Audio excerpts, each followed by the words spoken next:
Good morning. It's Friday, April 10th. It is Good Friday. And our scripture for this morning is John 18, verse 11.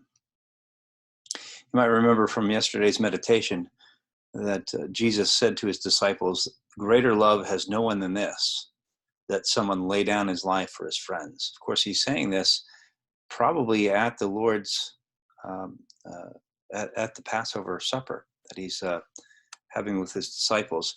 He's teaching them these things. And the very next day, he's going to do that very thing. And on Good Friday, very, very early, the wee hours of the morning, Jesus is arrested. And Peter picks up a sword and tries to defend his Lord. And we pick that up in verse 10, just a verse before our verse for this morning. John 18, 10 through 11 says, "Then Simon Peter, having a sword, drew it and struck the high priest's servant and cut off his right ear. The servant's name was Malchus. So Jesus said to Peter, 'Put your sword into its sheath. Shall I not drink the cup that the Father has given me?'" In this short little verse, we see the love of God, particularly the love of the Father and the love of the Son.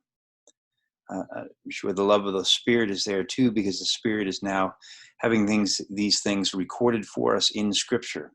This is the work of the Spirit, and applying these things to us that we hear them and understand them. That's the work of the Spirit. So we see the love of God in this passage, because it's the Father who sent the Son and gave the cup to the Son. What cup are we talking about? We're talking about the cup of God's wrath. The Son is willingly taking up the cup that the Father has willingly given to him. Consider the love of God the Father, willing to send his Son to become a man because God cannot die, to become a man and to represent us, and to live for us, and to be obedient unto death. What love is like that? And consider the Son willingly and for the joy that was set before him, despised the shame of the cross, willingly taking up the cup of God's wrath, willing to endure the wrath of his Father for us, the wrath we deserve. What love is like this? The self-sacrificing love to forgive and build up and give life, to return life to us, his people. There's no love greater than that. In these challenging times, and these are just very unique in some ways, but in another way, there's nothing new under the sun. In this fallen world, there is suffering, and God is calling us back to him. And we're not to look at this suffering as wrath. It's a warning of wrath, which makes it mercy.